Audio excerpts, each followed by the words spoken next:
Good morning. आज हम शुरू कर रहे हैं इकोनॉमी की सीरीज़ चालू कर रहे हैं आज से। और इकोनॉमी के सारे चैप्टर को देखेंगे और चैप्टर में एक एक टॉपिक लेकर उस टॉपिक में जो भी चीज़ें बताने लायक हैं, जो डिफ़ाइन करने लायक हैं, उनको तो बताया जाएगा ही। साथ में उस टॉपिक पे जितने भी क्वेश्चन एसएससी में, रेलवे में, पीएससी में, यूपीएससी में, व्यापम में जैसे भी क्वेश्चन आते हैं उनको भी बताया जाएगा। और उन क्वेश्चन को उत्तर और जो उत्तर नहीं है, मतलब जो गलत है और जो सही है, उन दोनों के बारे में आपको बताया जाएगा। तो हम इकोनॉमी में शुरू करेंगे सबसे पहला चैप्टर, और वो चैप्टर है अर्थव्यवस्था क्या है। प्रायः हम सुनते हैं ना कि भारतीय अर्थव्यवस्था, अमेरिकी अर्थव्यवस्था, ये अर्थव्यवस्था क्या है। तो यहीं से हम चालू करेंगे। और अर्थव्यवस्था की अगर बात करें तो इसका कोई डेफिनेशन नहीं है कि देखिए, अर्थव्यवस्था अपने आप में पूरा वाक्य नहीं है। बात समझ में आ रही? अर्थव्यवस्था हमेशा किसी न किसी कंट्री का नाम लगा के ही उपयोग किया जाता है कि चाइनीज़ इकोनॉमी, अमेरिकन इकोनॉमी। अर्थव्यवस्था सेपरेट यूज़ बहुत कम होता है। फिर भी अगर हम अर्थव्यवस्था को डिफ़ाइन करना चाहें तो अर्थव्यवस्था का बहुत सिंपल सा मतलब होता है आर्थिक क्रियाओं की व्यवस्था। बात समझ में आ रही है? आर्थिक क्रियाओं की व्यवस्था को अर्थव्यवस्था कहा जाता है। तो फिर सवाल ये उठता है कि ये आर्थिक क्रियाएं क्या है। बात समझ में आ रही? आर्थिक क्रियाएं, इकोनॉमिक एक्टिविटीज़। देखिए, हम जो भी क्रियाकलाप करते हैं, जो भी एक्टिविटीज़ करते हैं, वो दो प्रकार की होती है। एक इकोनॉमिक एक्टिविटी, आर्थिक क्रिया, और दूसरी नॉन इकोनॉमिक एक्टिविटी, अनार्थिक क्रियाएँ। अनार्थिक क्रिया, नॉन इकोनॉमिक एक्टिविटी, मतलब जैसे हम धार्मिक क्रियाकलाप, पूजा पाठ वगैरह करते हैं, या फिज़िकल जो योगा, फिटनेस मेंटेन करने के लिए योगा या एक्सरसाइज जो भी करते हैं, तो ये सारी की सारी कैसी एक्टिविटीज़ हैं? अनार्थिक क्रियाएं हैं। बात समझ में आ रही? लेकिन हम किसके बारे में बात कर रहे हैं? आर्थिक क्रियाओं के बारे में। तो आर्थिक क्रियाओं की व्यवस्था को अर्थव्यवस्था कहा गया है। आर्थिक क्रियाएं ये क्या होती हैं? तो इसमें हम देखें, हम जो अपनी इनकम को बढ़ाने के लिए काम करते हैं, या जॉब करते हैं, या बिज़नेस करते हैं, या अपने लिविंग स्टैंडर्ड को हाई करने के लिए जो भी XYZ हम कर रहे हैं, ये सारी हमारी एक्टिविटी क्या कहलाएगी? आर्थिक क्रिया कहलाएगी। तो ये आर्थिक क्रिया को अगर हम देखें तो आर्थिक क्रियाओं की व्यवस्था, ठीक है, ये आर्थिक क्रियाएं क्या है? तो आर्थिक क्रियाओं में हम देखते हैं मुख्यतः क्या क्या चीज़ें शामिल की जाती हैं। एक है उपभोग, सबसे पहले हम देखें उत्पादन, प्रोडक्शन, ठीक है। और हम देखें उत्पादन के अलावा उपभोग, कंजप्शन। इसके बाद और देखें हम वितरण। तो आर्थिक क्रियाओं में बहुत सारी चीज़ों को शामिल किया जाता है। मतलब अर्थव्यवस्था में ये सारी वो क्रियाएं हैं जिनके माध्यम से अर्थव्यवस्था जो है संचालित होती है। तो इन्हीं क्रियाओं की व्यवस्था को हम क्या कहेंगे? अर्थव्यवस्था। बात समझ में आ रही है? तो देखिए, क्या ये सारी के सारे फैक्टर्स हैं इकोनॉमी के। अब इनमें जो भी समस्या आएगी, जो भी प्रॉब्लम आएगी, इन समस्याओं का समाधान निकालने की जो व्यवस्था बनाई जाएगी वो कहलाएगी अर्थव्यवस्था। बात समझ में आ रही है? जैसे उत्पादन किस वस्तु का होना चाहिए, उत्पादन किस वर्ग के लिए होना चाहिए, उत्पादन किस टेक्नोलॉजी के माध्यम से होना चाहिए। तो उत्पादन के आगे जितने भी प्रकार के क्वेश्चन मार्क हैं वो लगाएं, तो जो आंसर आएगा वो कहलाएगा अर्थव्यवस्था। इसी प्रकार से उपभोग, कंजप्शन, इसी प्रकार से डिस्ट्रीब्यूशन, इसी प्रकार से इन्वेस्टमेंट, इन सब के सामने आप क्वेश्चन मार्क लगाते जाइए, और जो उत्तर आते जाएगा, सॉल्यूशन आते जाएगा, वो सॉल्यूशन क्या कहलाएगा? वो सॉल्यूशन कहलाएगा इकोनॉमी। तो बात समझ में आ रही है? आर्थिक क्रियाओं की व्यवस्था को हम अर्थव्यवस्था कहते हैं। और आर्थिक क्रियाओं में बहुत सारे फैक्टर होते हैं। इन्हीं फैक्टर्स की जो समस्या है, उनका जो सॉल्यूशन है, उन सॉल्यूशन का जो सिस्टम है, उन समस्याओं के समाधान की जो व्यवस्था है, उसी व्यवस्था को कहा जाता है अर्थव्यवस्था। याद रहेगा सभी को। इसमें हम उत्पादन को देखें तो उत्पादन में बहुत सारे प्रकार की टेक्नोलॉजी होती है। उत्पादन की तकनीकी की बात करें तो दो ही प्रकार से उत्पादन होता है। एक तो पूंजी प्रधान तकनीकी और दूसरा श्रम प्रधान तकनीकी। जब कोई देश पिछड़ा हुआ होता है तो वहाँ पे कैसी तकनीकी का उपयोग करते हैं? श्रम प्रधान। और जब कोई देश विकसित हो जाता है तो वहाँ कैसी तकनीकी से उत्पादन करते हैं? पूंजी प्रधान। ऐसे क्वेश्चन एग्जाम में आते हैं। बात समझ में आ रही है। तो जब कोई देश विकसित हो गया तो पूंजी प्रधान तकनीकी का मतलब ये है कि उत्पादन में मशीनों की अधिकता हो जाएगी, उत्पादन कार्य में कंप्यूटर का उपयोग ज़्यादा किया जाएगा। कहने का मतलब मनुष्य की तुलना में मशीनों का उपयोग ज़्यादा होता है। तो ऐसी टेक्नोलॉजी को क्या कहते हैं? पूंजी प्रधान तकनीकी। और जहाँ पे मशीनों की तुलना में मनुष्य का उपयोग ज़्यादा होता है, वो उस टेक्नोलॉजी को क्या कहेंगे? श्रम प्रधान तकनीकी। जब भारत आज़ाद हुआ तो हमारे पास कोई खास पूंजी थी नहीं, तो हमारे यहाँ जो बड़े बड़े कारखाने लगे उसमें बहुत सारे लोगों को नौकरियाँ मिली। क्यों मिली? क्योंकि मशीनों का उपयोग कम, कंप्यूटर का उपयोग कम और पूरी तरह से मानव श्रम के ऊपर हम डिपेंड थे। लेकिन जैसे जैसे हम विकसित होते चले गए तो अब उन्हीं कारखानों में क्या हो रहा है? मनुष्यों की या जो एम्प्लॉयमेंट में लगे हुए हैं उनकी छटनी की जा रही है, और उनकी छटनी करके क्या कर रहे हैं? उसके बदले में मशीन, कंप्यूटर, इनका उपयोग किया जा रहा है। बात समझ में आ रही? कहने का मतलब श्रम प्रधान तकनीकी से ज़्यादा लोगों को रोज़गार मिलता है और पूंजी प्रधान तकनीकी से ज़्यादा लोगों का रोज़गार छिन जाता है। तो अर्थव्यवस्था का बहुत सामान्य सा मतलब है, आर्थिक क्रियाओं की व्यवस्था को हम अर्थव्यवस्था कहते हैं। ठीक है। और आर्थिक क्रियाओं के अंतर्गत हम देखें तो ये बहुत सारे फैक्टर्स में इस पे कुछ क्वेश्चन आए हैं उसमें रेलवे में और एसएससी में और कुछ राज्य के स्टेट पीएससी में। उनको आप देखिए कैसे क्वेश्चन आते हैं अर्थव्यवस्था को लेकर। ठीक है। तो पहला क्वेश्चन, तो क्वेश्चन को देखिएगा, निम्नलिखित में से कौन सा कथन गलत है? गलत कथन छांटने को आया है और ये क्वेश्चन आया है हिंदी स्टेट के पीएससी में। हिंदी स्टेट का मतलब होता है कि यूपी, बिहार, राजस्थान, एमपी, छत्तीसगढ़, झारखंड, उत्तराखंड, हरियाणा। तो वहाँ के एग्ज़ामों में क्वेश्चन आया हुआ है कि निम्नलिखित में से कौन सा कथन गलत है।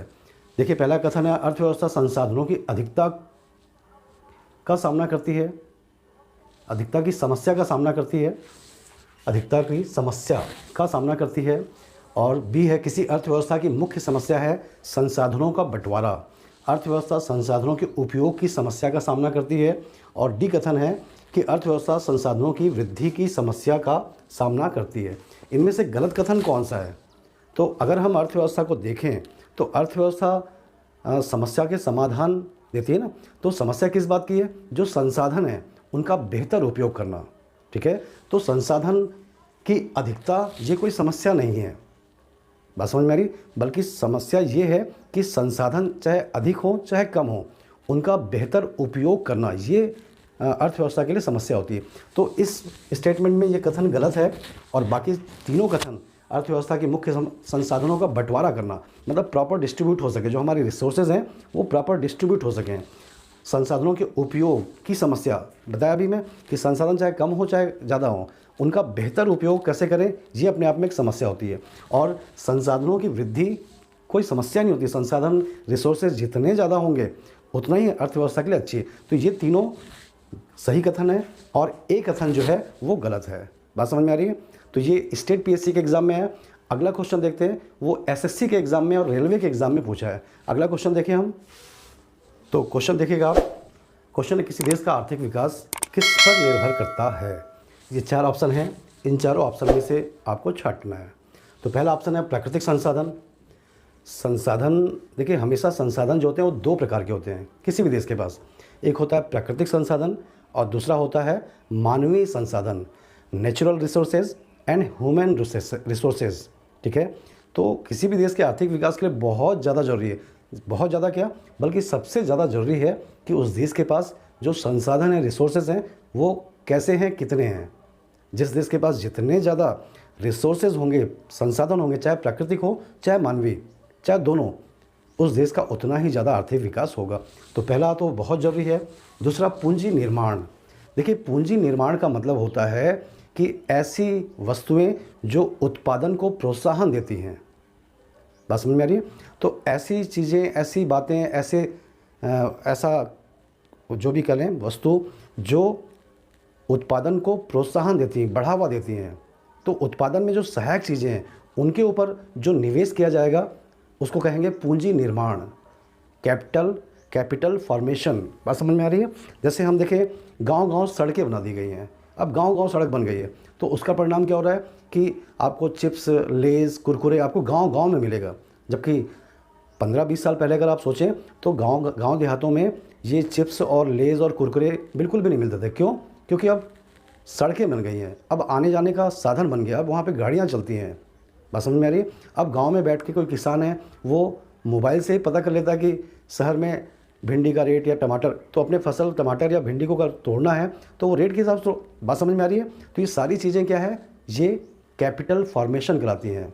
तो पूंजी निर्माण की दर, मतलब इन सब चीज़ों पे इन्वेस्टमेंट जितना ज़्यादा जिस देश का होगा उस देश में उतना ज़्यादा विकास होगा। तो पूंजी निर्माण ये बहुत ज़रूरी है आर्थिक विकास के लिए। बात समझ में आ रही है? तीसरा है बाज़ार का आकार। बाज़ार का आकार बहुत बड़ा, मतलब बड़ा तो होना ही चाहिए। जैसे इंडियन इकोनॉमी हम देखें 1 अरब 21 करोड़ लोगों का है ये। चाइनीज़ इकोनॉमी देखें वो भी अरबों लोगों का है। तो जितना बड़ा बाज़ार होगा या ये कहें जितनी ज़्यादा पॉपुलेशन होगी किसी देश में, उस देश में कंजप्शन उतना ही ज़्यादा होगा, लोगों की आवश्यकताएं उतनी ज़्यादा होंगी।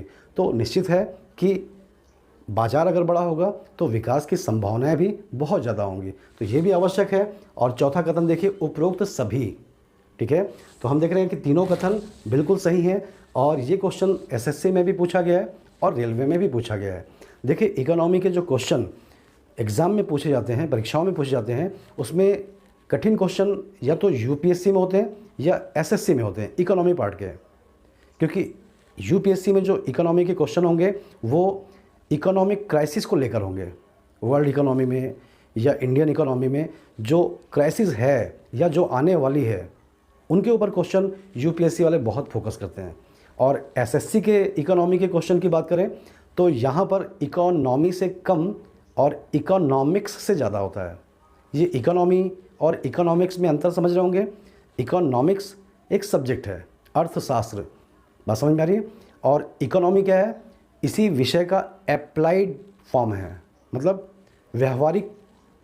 व्यवहारिक चीज़ है इकोनॉमी। मतलब अर्थशास्त्र में क्या है, बहुत सारे सिद्धांत हैं, बहुत सारे फैक्टर्स हैं, अर्थशास्त्र के फैक्टर्स। तो इनको सही तरीके से लागू करना, इनको सही तरीके से मैनेज करना, तो ये जो सिस्टम है इसको हम क्या कहते हैं, इकोनॉमी। तो इस सिस्टम से क्वेश्चन कम रहते हैं, बल्कि किससे रहेंगे, सिद्धांत से। एसएससी में क्वेश्चन क्या रहेगा, लागत का सिद्धांत या फिर पूर्ति का सिद्धांत, ब्याज के सिद्धांत, लगान का, ऐसे क्वेश्चन रहते हैं। तो इसीलिए एसएससी क्वेश्चन प्योर इकोनॉमिक्स के होने के कारण कठिन है। तो यूपीएससी के क्वेश्चन इकोनॉमिक क्राइसिस, वर्ल्ड और इंडियन इकोनॉमी दोनों की, उस पर फोकस। लेकिन स्टेट पीएससी की बात करें, चाहे वो यूपी का हो, चाहे बिहार का हो, चाहे राजस्थान का हो, चाहे एमपी, छत्तीसगढ़, उत्तराखंड, झारखंड, हरियाणा, इन राज्यों में जो इकोनॉमी के क्वेश्चन रहेंगे वो इसी प्रकार के रहेंगे। मतलब नॉर्मल क्वेश्चन रहेंगे, थोड़ा सा कठिन, थोड़े से सरल। बात समझ में आ रही है? तो ये कुछ क्वेश्चन इकोनॉमी, अर्थव्यवस्था क्या है उसको लेकर आए थे, उनको ध्यान दीजिएगा। इसके बाद हम देखते हैं अर्थव्यवस्था के। तो अर्थव्यवस्था के प्रकार का हम देखें तो पहला प्रकार किस आधार पे है, नियंत्रण के आधार पे। बात समझ में आ रही है? लक्षण के आधार पे। और जब लक्षण के आधार पे अर्थव्यवस्था के प्रकारों की बात होती है तो 3 प्रकार की इकोनॉमी होती है। यहाँ पर 3 प्रकार की अर्थव्यवस्था होती है, आप नाम सुनोगे, पूंजीवादी अर्थव्यवस्था, समाजवादी अर्थव्यवस्था और मिश्रित अर्थव्यवस्था। प्राय परीक्षाओं में इस हिस्से से क्वेश्चन हमेशा पूछे गए हैं। ठीक है, तो पहला प्रकार है पूंजीवादी अर्थव्यवस्था।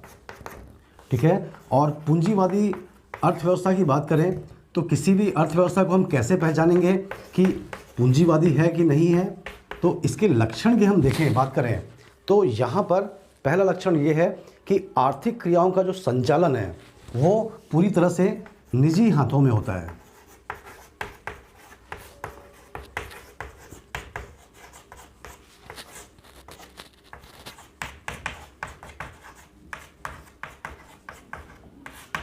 आर्थिक क्रियाओं का संचालन यहाँ पे कैसा होता है, पूरी तरह से प्राइवेट सेक्टर के हाथों में होता है।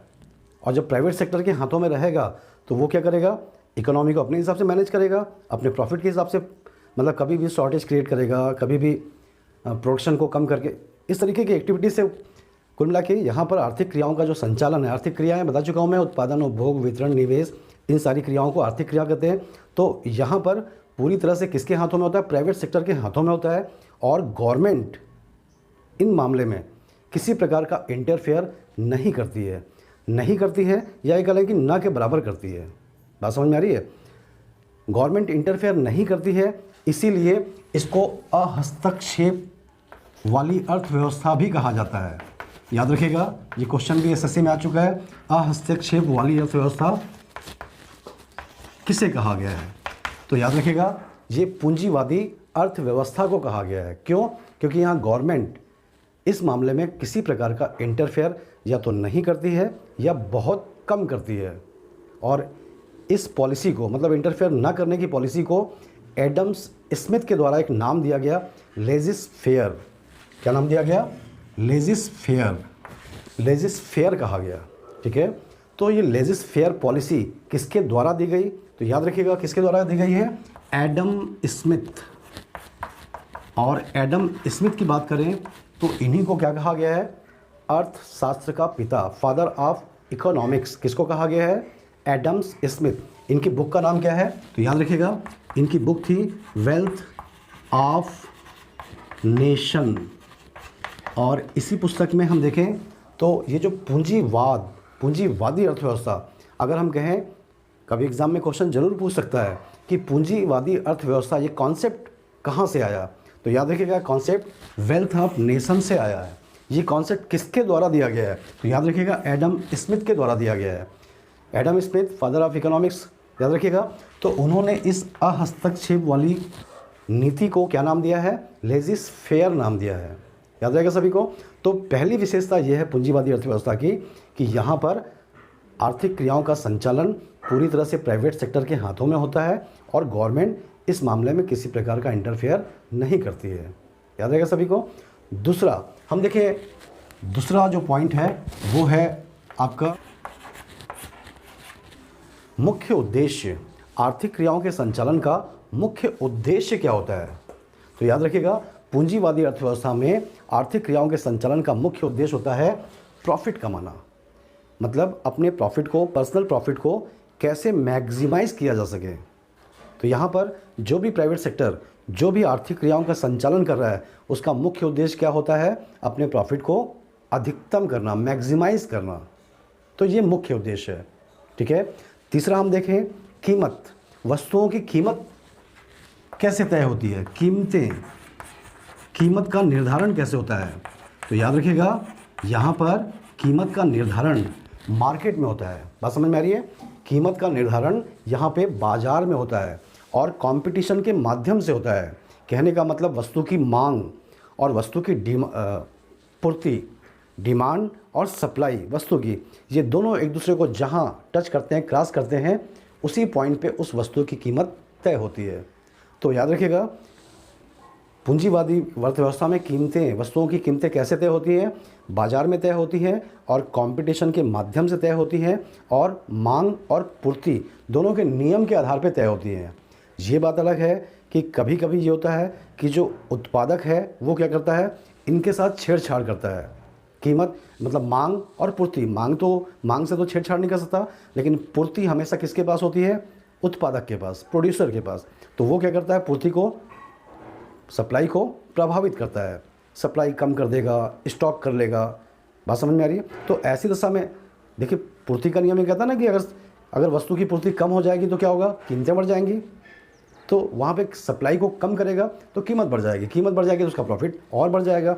तो ये तीन फैक्टर हैं, इनके आधार पे आप अर्थव्यवस्था को पहचान सकते हैं। वैसे तो बहुत सारे और भी फैक्टर्स हैं, लक्षण हैं, लेकिन ये प्रमुख तीन हैं कि आर्थिक क्रियाओं का संचालन किसके हाथ में? प्राइवेट सेक्टर में। कोई इंटरफेयर नहीं होता, प्लस इनका मुख्य उद्देश्य व्यक्तिगत लाभ की प्राप्त करना होता है और कीमत का निर्धारण जो है बाजार में और पूर्ण प्रतियोगिता के माध्यम से तय होता है। तो ये अर्थव्यवस्था क्या कहलाएगी? पूंजीवादी अर्थव्यवस्था। ठीक है। हम देखें दूसरी इकोनॉमी कौन सी है? तो याद रखिएगा, दूसरी प्रकार की इकोनॉमी है समाजवादी अर्थव्यवस्था। सोशलिज्म भी कहा जाता है इसको, कैपिटलिज्म कहा जाता है पूंजीवादी को, और समाजवादी को सोशलिज्म भी कहा जाता है। ठीक है। और इस अर्थव्यवस्था की बात करें तो इसी में हम देखें आर्थिक क्रियाओं का संचालन समाजवादी में कैसा होगा? अगर पूंजीवादी अर्थव्यवस्था में कौन कर रहा है? प्राइवेट सेक्टर कर रहा है। तो समाजवादी में कौन करेगा इसको? पूरी तरह से सरकार करेगी। ठीक है, पूरी तरह से सरकार ही आर्थिक क्रियाओं का संचालन करेगी। मतलब उत्पादन कितना करना है, किसका करना है, सब कुछ निर्णय वितरण कैसे करना है, ठीक है, और भी जो सारी चीज़ें होती हैं सब कुछ डिसाइड करने का काम कौन करता है?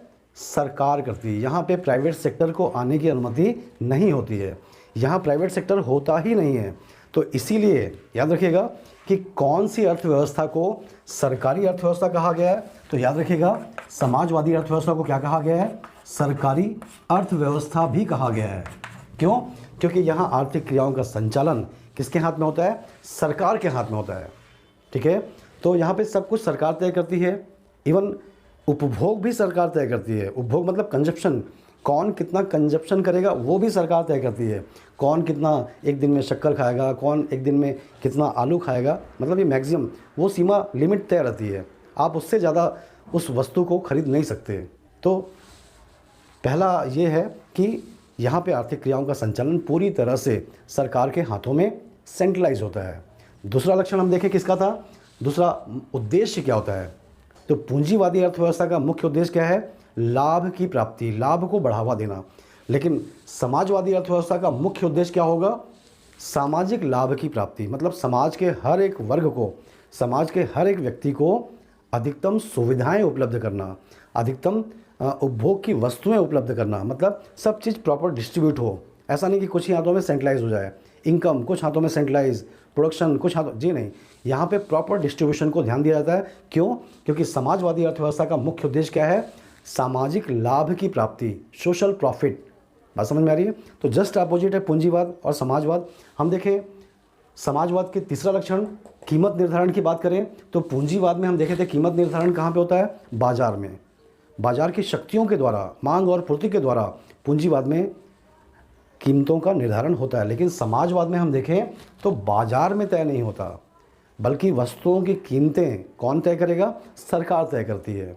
सरकार ही तय करती है कि आलू किस रेट में होगा, शक्कर किस रेट में होगा, दालें, चावल, सब्जी, भाजी, हर एक अर्थव्यवस्था में जो भी चीज़ें बिकती हैं इस अर्थव्यवस्था में, उन सारी वस्तुओं की कीमतों को सरकार बिल्कुल तय कर देती है।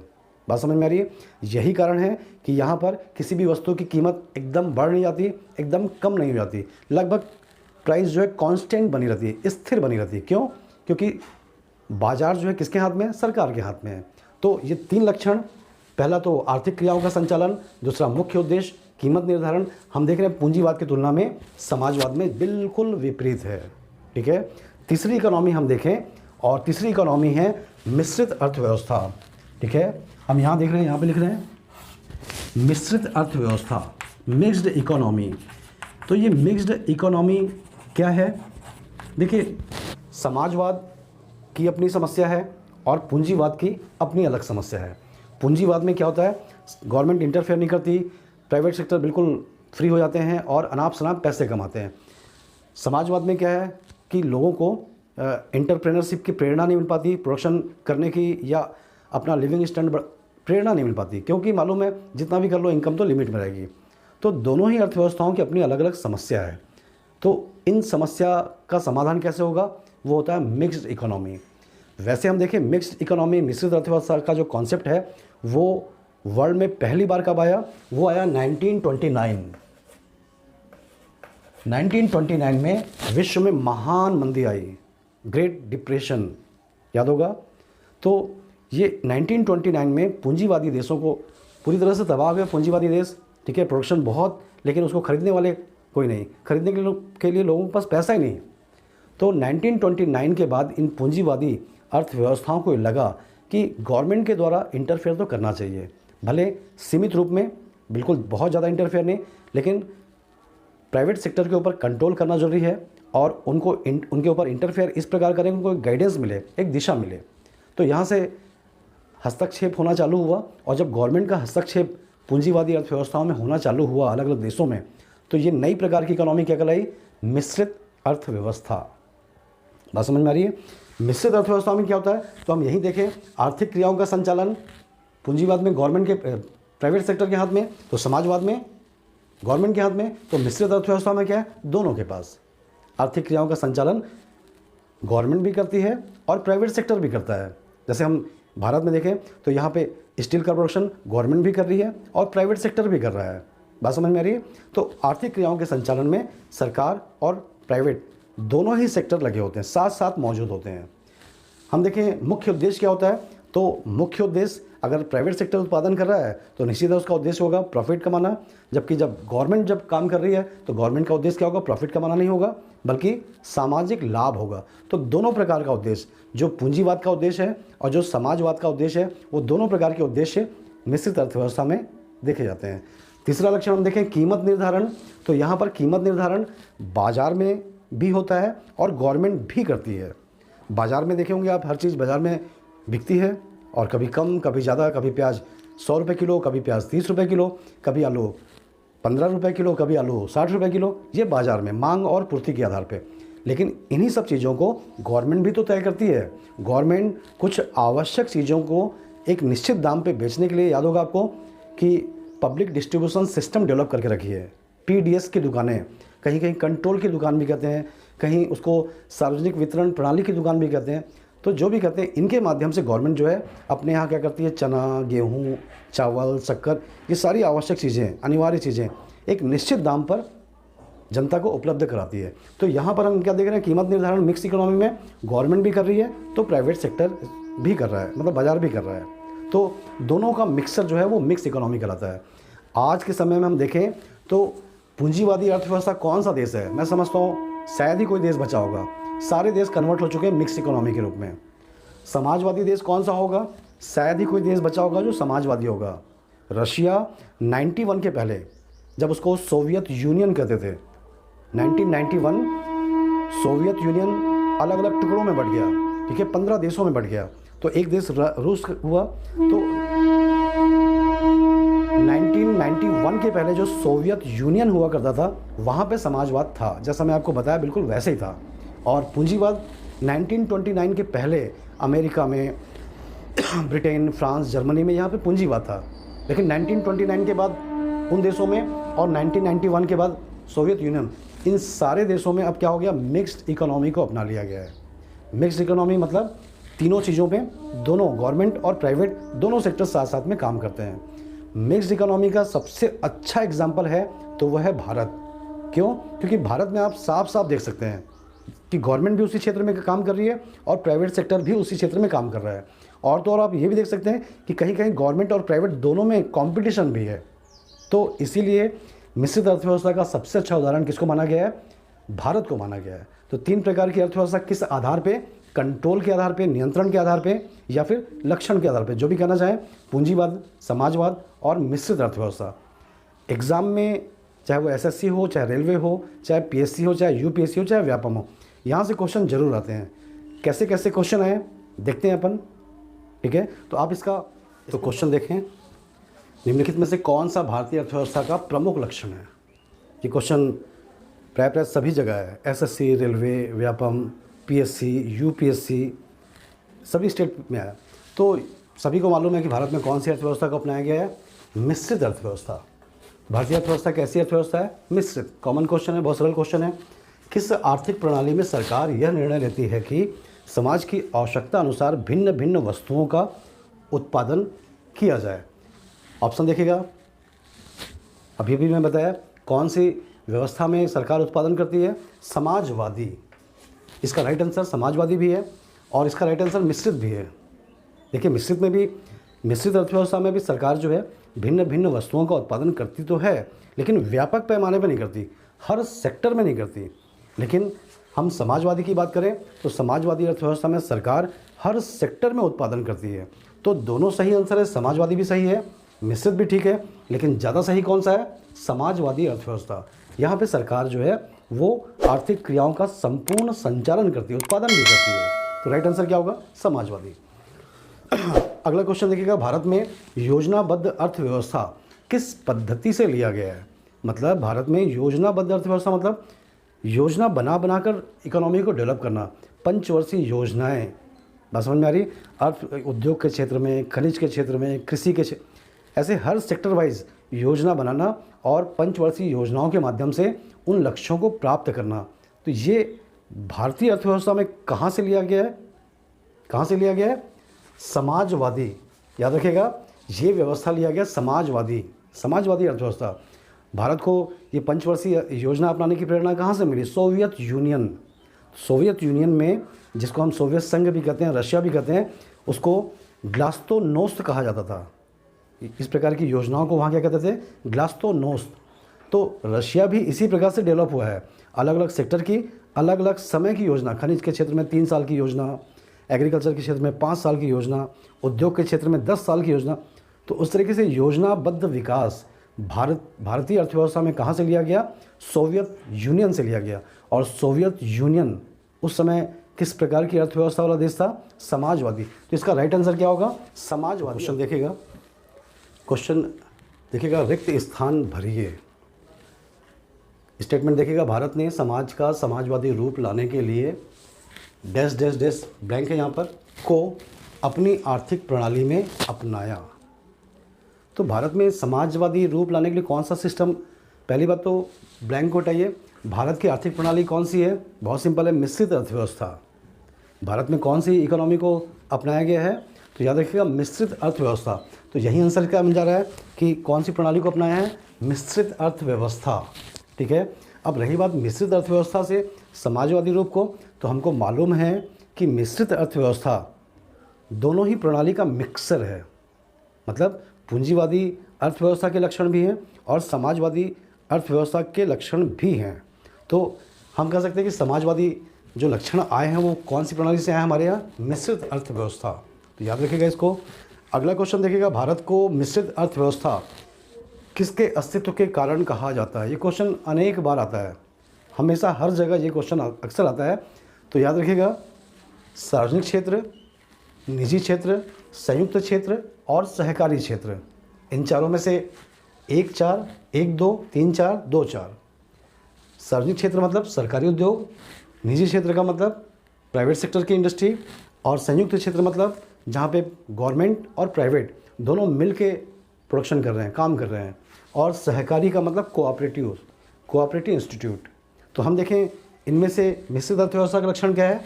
एक सार्वजनिक क्षेत्र और दूसरा निजी क्षेत्र, दोनों का सह अस्तित्व, दोनों साथ साथ मौजूद होते हैं। ठीक है। तो राइट आंसर क्या होगा? बी, 1 और 2। ठीक है। और अगला देखिएगा, समाजवादी अर्थव्यवस्था में उत्पादन के सभी कारक किसके स्वामित्व में होते हैं? किसके नियंत्रण में होते हैं? कौन उसको कंट्रोल करता है? तो इसके बारे में बता ही चुका हूं मैं आपको कि समाजवादी अर्थव्यवस्था में आर्थिक क्रियाओं का संचालन कौन करता है? सरकार। ठीक है। तो यहाँ पे आंसर क्या होगा? सरकार करती है। ठीक है। तो इस प्रकार से हम क्वेश्चन कुछ देख रहे थे किसके बारे में? अर्थव्यवस्था के लक्षण के आधार पे या कंट्रोल के आधार पे जो प्रकार बताए गए उन पर। हम देखते हैं अर्थव्यवस्था के इसके अलावा और भी प्रकारों में बांटा गया है। ठीक है। पहले आप इसको नोट कर लीजिए। तो इसके बाद हम देखें अर्थव्यवस्था के प्रकार किसके आधार पे? अब देखेंगे विकास के आधार पे। अभी किसके आधार पे देख रहे थे? नियंत्रण या लक्षण के आधार पे। विकास के आधार पे अर्थव्यवस्था के कितने प्रकार? विकास समझ रहे हैं, डेवलपमेंट। तो इसके आधार पे हम देखें अर्थव्यवस्था के 3 प्रकार होते हैं। पहला कौन सा है? अविकसित अर्थव्यवस्था।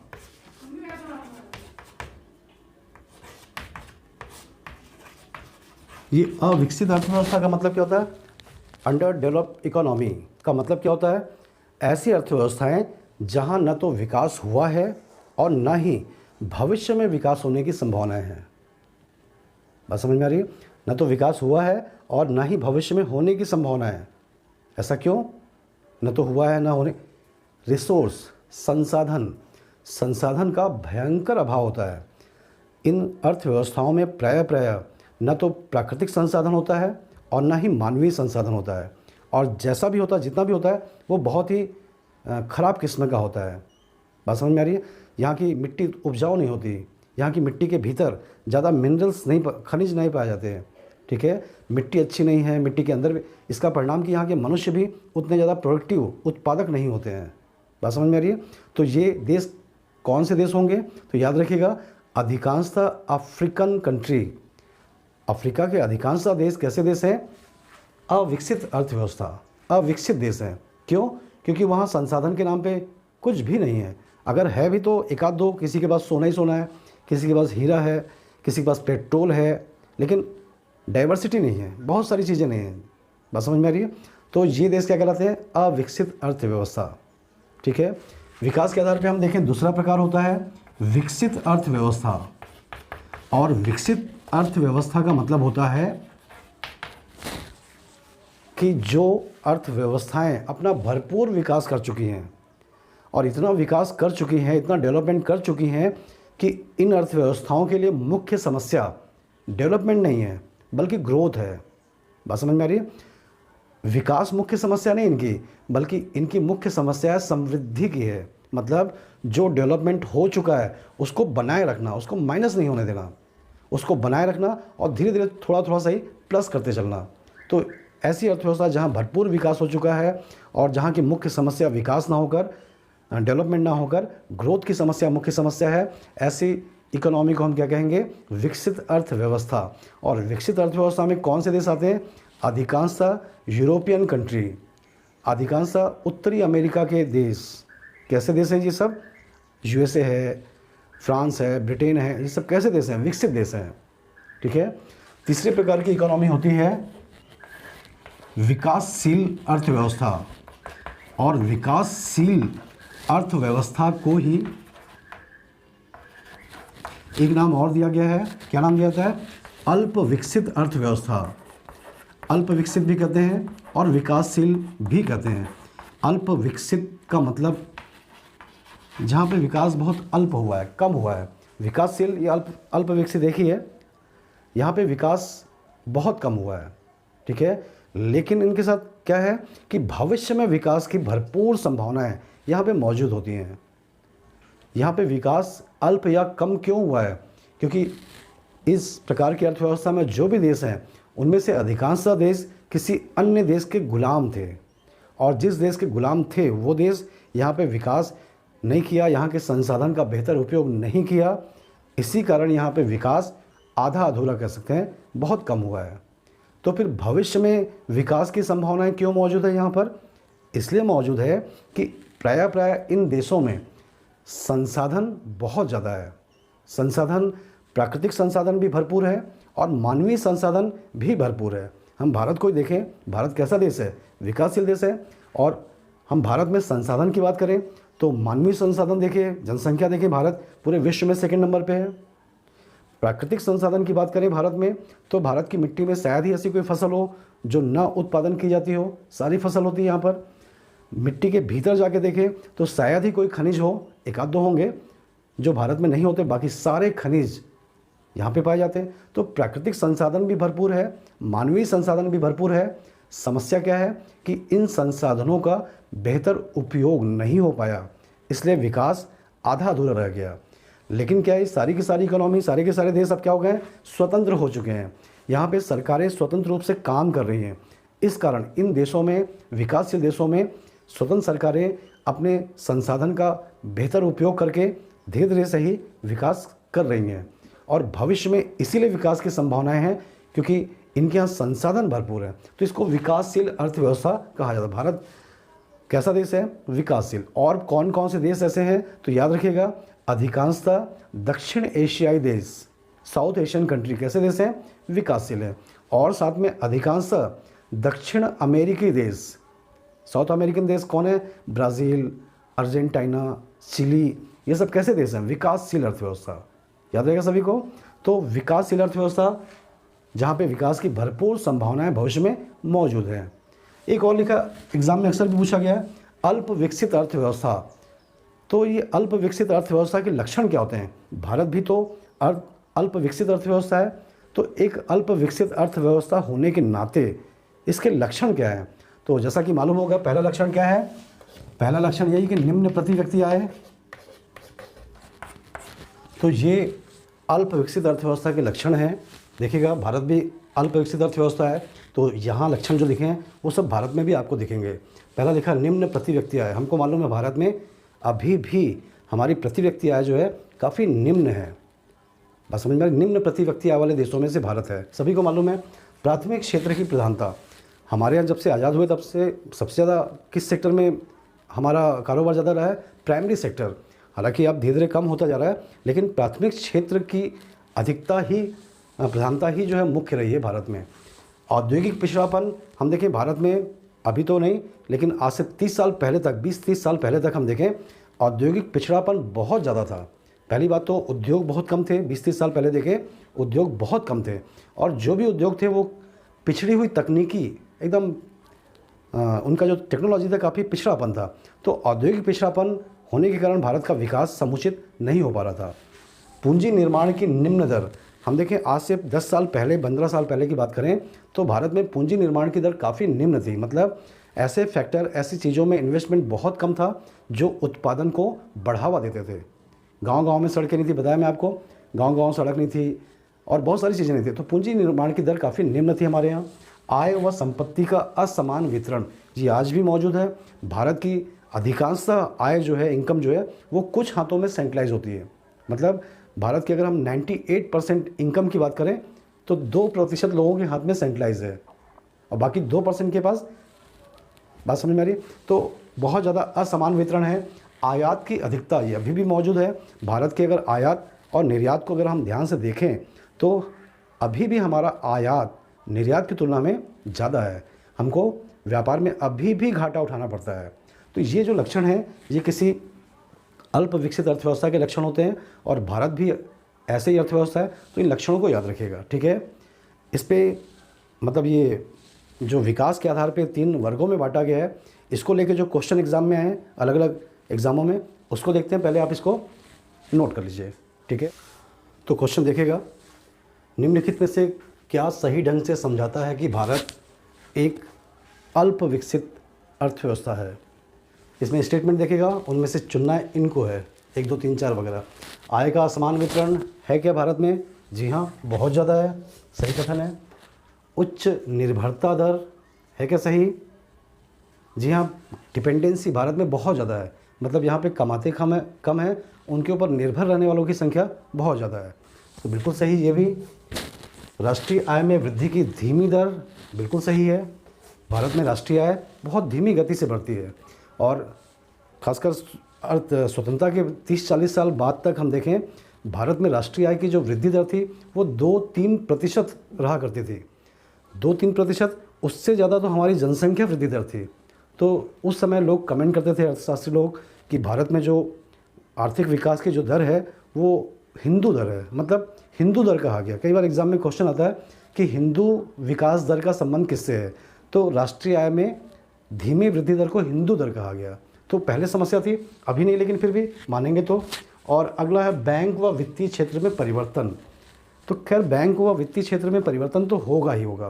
पहले जो सिस्टम पुराना रहता है, जैसे जैसे विकास होता है वैसे वैसे बैंक और वित्तीय क्षेत्र में, फाइनेंशियल सेक्टर में चेंजेस तो होंगे, लेकिन ये सही नहीं है।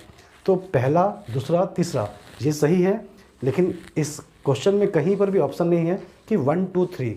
देखिएगा 1, 3, 4 है, 1, 2, 4 है, 1, 4 है, ठीक है। तो ऐसा कुछ नहीं है। तो यहाँ पे ऐसी दशा में किसको चुनेंगे?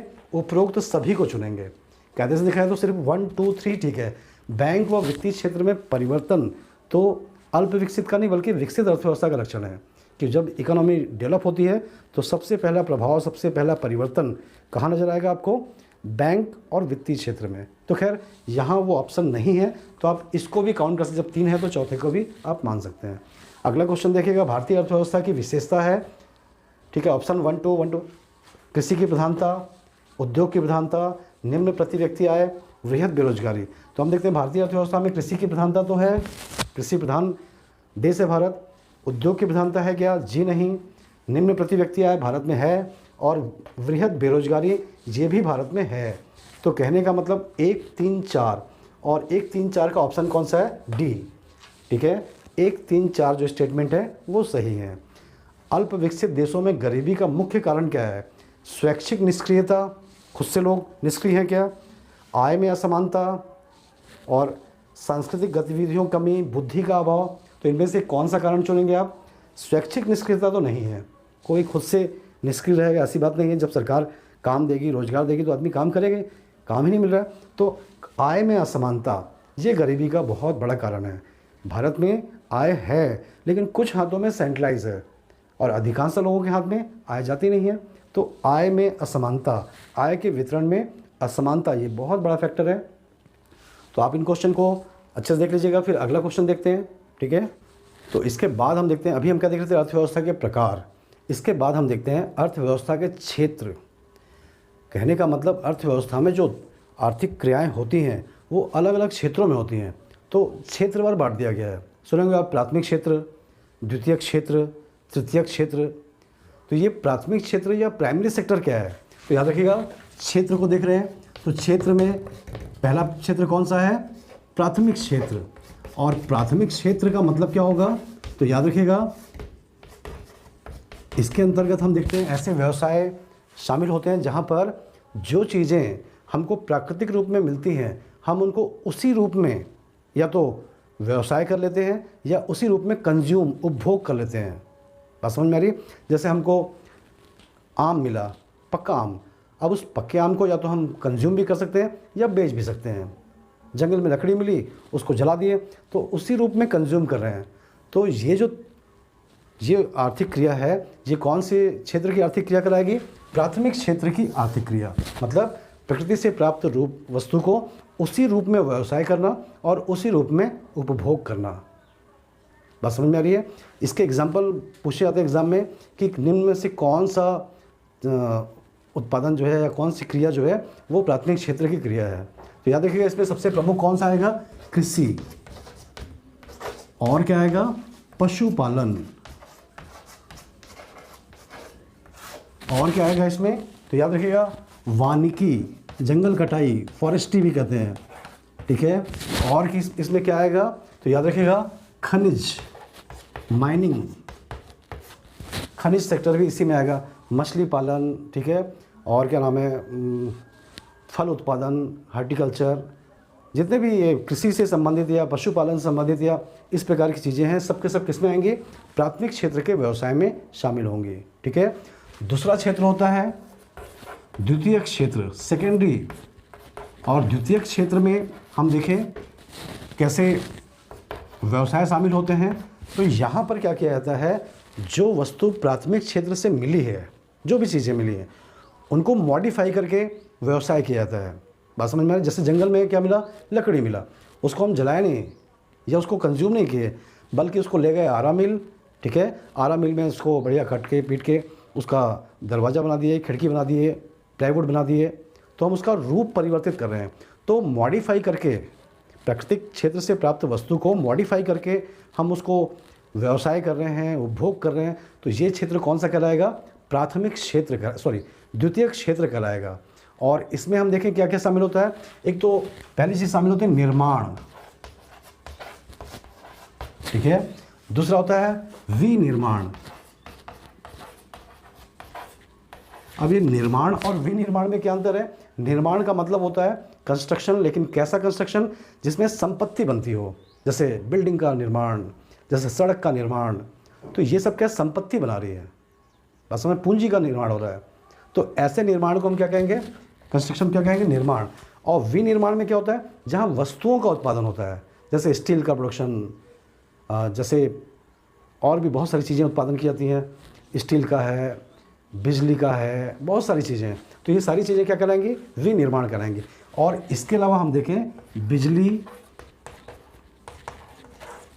और ये पानी, ये वगैरह वगैरह जो है ये भी द्वितीयक क्षेत्र के अंतर्गत शामिल होते हैं, ठीक है। हम देखें तीसरा क्षेत्र है कौन सा, तृतीयक क्षेत्र। और तृतीयक क्षेत्र में हम देखें कैसी क्रियाकलाप को शामिल किया जाएगा। तो जो चीज़ प्राइमरी सेक्टर में मिली है उसको सेकेंडरी सेक्टर में लाने के लिए, जैसे जंगल में मिली लकड़ी, उसको हम कहाँ लेके आए, आरा मिल। तो जंगल से लेकर आरा मिल तक उस लकड़ी को लाने में जो जो चीज़ें शामिल हुई हैं, जो जो फैक्टर शामिल हुए हैं, वो सब कौन से क्षेत्र के अंतर्गत आएंगे, तृतीय क्षेत्र के अंतर्गत आएंगे। जैसे जंगल से लकड़ी मिली, ट्रक से लाए होंगे, ट्रक है तो बैंक बीमा का काम, सड़क का काम, तो ये सारी चीज़ें कौन सेक्टर में आएंगी, तृतीय क्षेत्र। और इसी कारण तृतीय क्षेत्र को क्या कहा जाता है, सेवा क्षेत्र भी कहा गया है। और इसके अंतर्गत हम देखें क्या क्या शामिल होगा, तो याद रखिएगा इसमें बैंक, और क्या होगा, बीमा, और क्या होगा, परिवहन, और भी बहुत सारी सेवाएं। सेवा आजकल देखिएगा सर्विस टैक्स लगता है, तो जहाँ जहाँ सर्विस टैक्स लगता है वो सब कौन से क्षेत्र के अंतर्गत होगा, वो तृतीय क्षेत्र के अंतर्गत का होगा, ठीक है। और यहाँ पे हम देखें अर्थव्यवस्था के विकास के अनुसार उस देश के राष्ट्रीय आय में इन तीनों का योगदान जो है वो कम ज़्यादा होते रहता है। जैसे कोई देश अगर अल्प विकसित है या पिछड़ी हुई अर्थव्यवस्था से है तो उस देश के राष्ट्रीय आय में प्राइमरी सेक्टर का योगदान ज़्यादा होगा। बात समझ में आ रही है? और द्वितीयक क्षेत्र और तृतीयक क्षेत्र का योगदान कम होगा। लेकिन जो वो पिछड़ा हुआ देश है, अब वो अगर विकसित होना चालू होता है, जैसे जैसे वहाँ डेवलपमेंट होता है तो इस स्ट्रक्चर में भी चेंज आएगा। तब क्या होगा, जैसे जैसे विकसित होता जाएगा वैसे वैसे उसकी राष्ट्रीय आय में इन तीनों का जो अनुपात है वो बदलना चालू हो जाएगा। विकास के साथ साथ क्या होगा, तृतीयक क्षेत्र और द्वितीयक क्षेत्र इनका अनुपात बढ़ता जाएगा और प्राथमिक क्षेत्र का अनुपात या योगदान कहें कम होता जाएगा। बात समझ में आ रही है? जैसे हम भारत की बात करें, 1947 जब भारत आज़ाद हुआ तो उस समय भारत की राष्ट्रीय आय में अगर इन तीनों की बात करें तो राष्ट्रीय आय में से 57% हिस्सा, 57% हिस्सा अकेले प्राइमरी सेक्टर से ज़्यादा था। आप अंदाज़ा लगाइए, 100 में 57 रुपया अकेले प्राइमरी सेक्टर से। तो ये किस बात का सबूत है कि उस समय हमारी इकोनॉमी काफ़ी पिछड़ी हुई थी। लेकिन आज हम देखें तो आज हमारी राष्ट्रीय आय में प्राइमरी सेक्टर का योगदान जो है कम होते होते 13-14% के आसपास रह गया है। कहाँ 57%, कहाँ 13%। तो आप देख रहे हैं ये किसका सबूत है कि भारत बहुत तेज़ी से डेवलप हो रहा है। आज़ादी से लेकर अब तक हमारी सरकारों ने बहुत अच्छा काम किया। इसका परिणाम ये निकला कि भारत की राष्ट्रीय आय के स्ट्रक्चर में बहुत चेंज हुआ है। पहले हमारी राष्ट्रीय आय में मैक्सिमम अधिकतम हिस्सा किसका था, प्राइमरी सेक्टर का, लेकिन आज किसका हो गया है, आज सबसे ज़्यादा हिस्सा तृतीयक क्षेत्र का हो गया है और अकेले 57% हिस्सा, 100 में से 57 रुपया हिस्सा तृतीयक क्षेत्र से ही आता है। बात समझ में आ रही है?